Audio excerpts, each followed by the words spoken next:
लोकसभेची निवडणूक ही जवळ आली आणि साहजिकच सगळे राजकीय पक्ष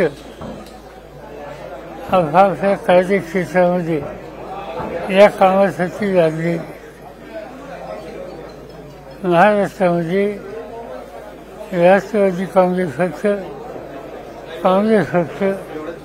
उद्धव ठाकरे यांच्या नेतृत्वाखाली शिवसेना आम्ही एकत्रित निवडणुका लढवण्याचा निर्णय घेतला. काही डावे पक्ष आहेत, उदाहरणार्थ शेतकरी कामगार पक्ष, कम्युनिस्ट पक्ष, अशांची सुद्धा सुसंवाद आम्ही साधतो. आम्हाला लोकांची इच्छा ही आहे की हे एक एकत्रित पर्याय ज्याचा प्रयत्न आमचा जो आहे त्याच्यामध्ये प्रकाश आंबेडकर यांच्या नेतृत्वाखालच्या पक्षांनी सुद्धा सहभागी व्हावं आणि त्याची अंतर्गत चर्चा करण्याच्यासाठी आजच बैठक होती. त्या बैठकीमध्ये काय झालं याची माहिती मला नाही, त्याचं कारण मी इथं आहे. प्रकाश आंबेडकर यांच्याशी आमचे काही सहकारी बोलले आणि त्याच्यातून असं दिसतंय, त्यांच्याकडून सुचवलं गेलं की आजच्या दिवशी त्यांची पुण्याला काहीतरी जाहीर सभा आहे आणि त्यामुळे ते आज आम्हाला लोकांच्यावर चर्चा करायला वेळ काढू शकत.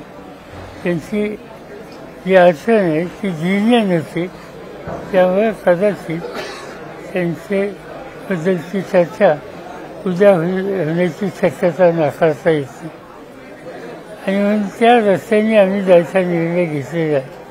आमचा प्रयत्न आहे की सगळ्या विरोधकांच्यात एक पक्षता करावी आणि लोकांना पर्याय हवा आहे. तर सकाळपासून आम्ही लोक बारामती लोकसभा मतदारसंघातल्या आमच्या कार्यकर्त्यांशी सुसंवाद करतो आहे.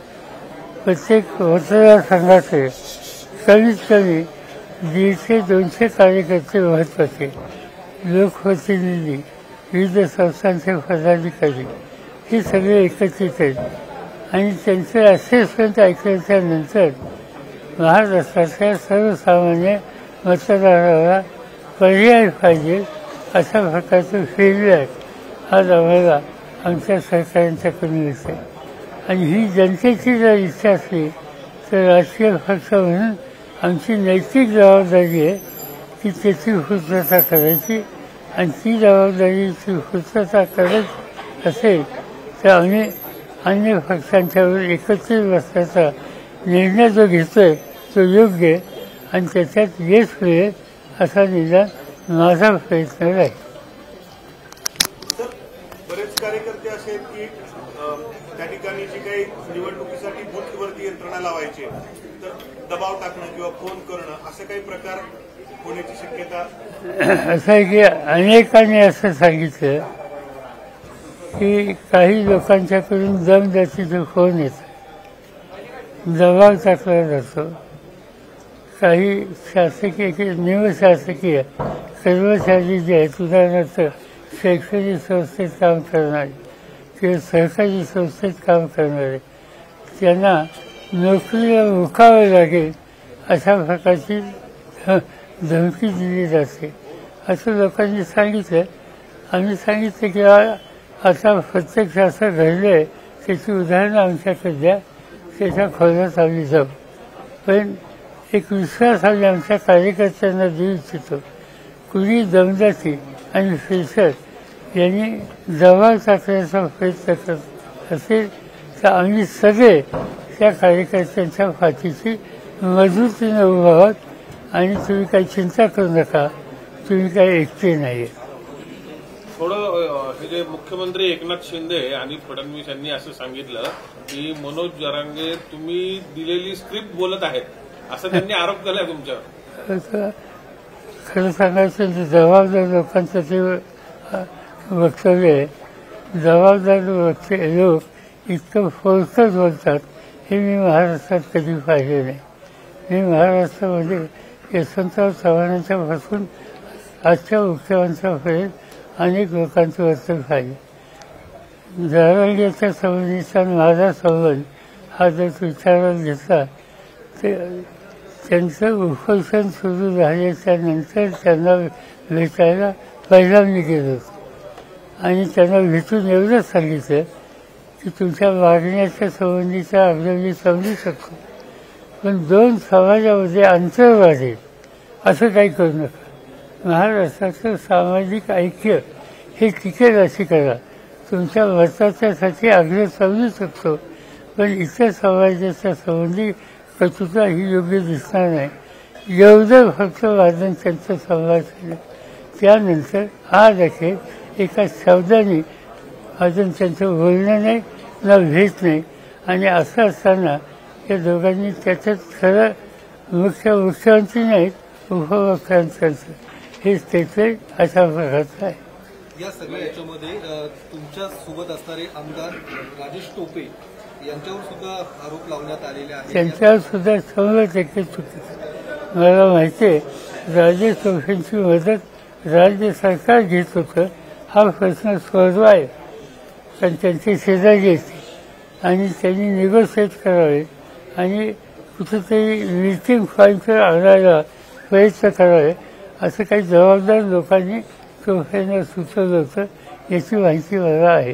आणि त्यामुळे त्यांचा आरोप करणं, एका बाजूने त्यांची मदत घेणं आणि दुसऱ्या बाजूने त्यांचा प्रहार करणं ही जर भूमिका असेल तर उद्या काही प्रश्न निर्माण झाले तर राज्य सरकारची सुरुवात कोण ठेवेल, कोण त्यांचा विश्वास आवश्यक आहे. SIT नेमा, सुप्रीम कोर्टचा जज नेमा आणि काय वाटेल ती चौकशी करा, आमची काही आहे. कारण कळत नाही त्याला दर कसा, संबंधच नाही. म्हणतात फोन आले, फोन तपासा, फोन आमचे तपासायची, त्यांचे फोन तपासा.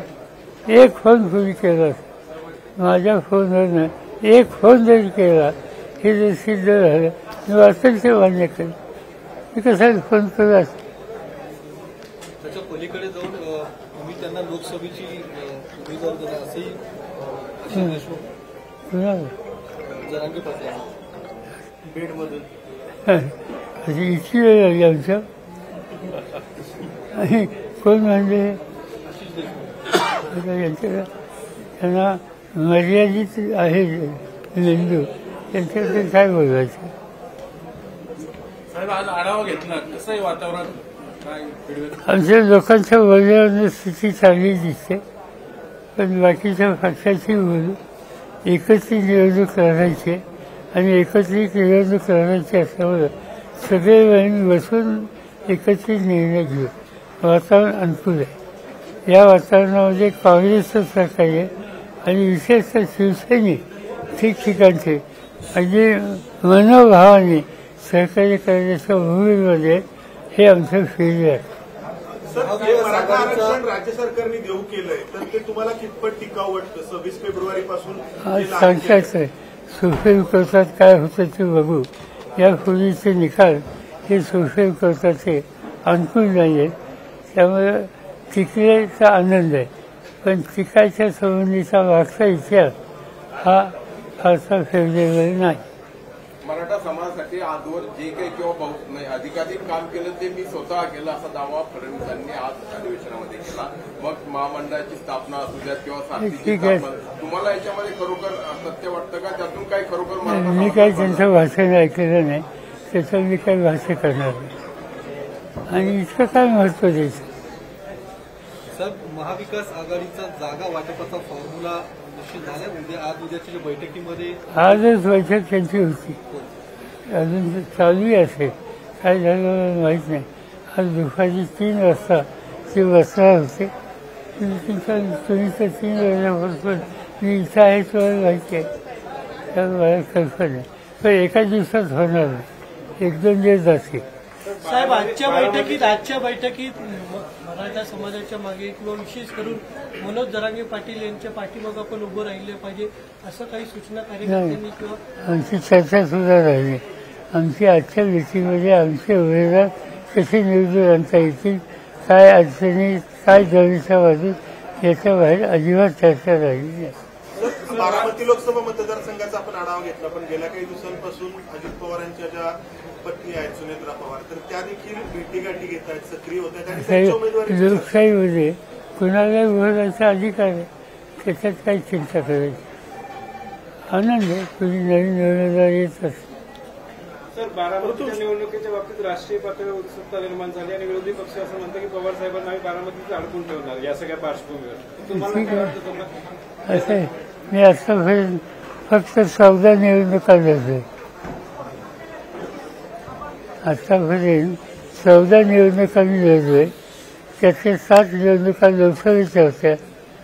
कधी मी अडकून ठेवलेलं दिसत नाही. 14 निवडणुकीत नाही फैललं तर हे काय करणार. चला. सर, बारामतीमध्ये एक पत्रक व्हायरल होतं, एक बारामतीकर या नात्याने. त्यात असं लिहिलं गेलं की पवार कुटुंबात का फूट पडली, का तर आप्पासाहेब पवार राष्ट्रांना येणार होते, नंतर राजेंद्र पवार येणार होते. त्याला फालतू प्रश्न विचारणं. कोणाचं पत्रक माहिती नाही, कुणी काढलं माहिती नाही, त्याला अर्थ नाही, त्याचं मी कशासाठी त्याला उत्तर देईल.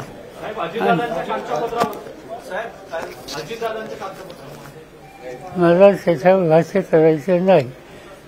मी फक्त आता लोकसत्तेचा आग्रह करतो. त्याला समजलं. अरविंद केजरीवालांवर पण दबाव टाकला जातो, त्याबाबत काय सांगतात? तर बघायचं काय करतात. त्यांना सातवी नोटीस आली, त्या सातवी नोटीसमध्ये काय लिहिलं माहिती नाही. पण यानंतर काय होतं ते बघूया. तर आम्ही सगळे त्यांच्या पाठीशी आहोत.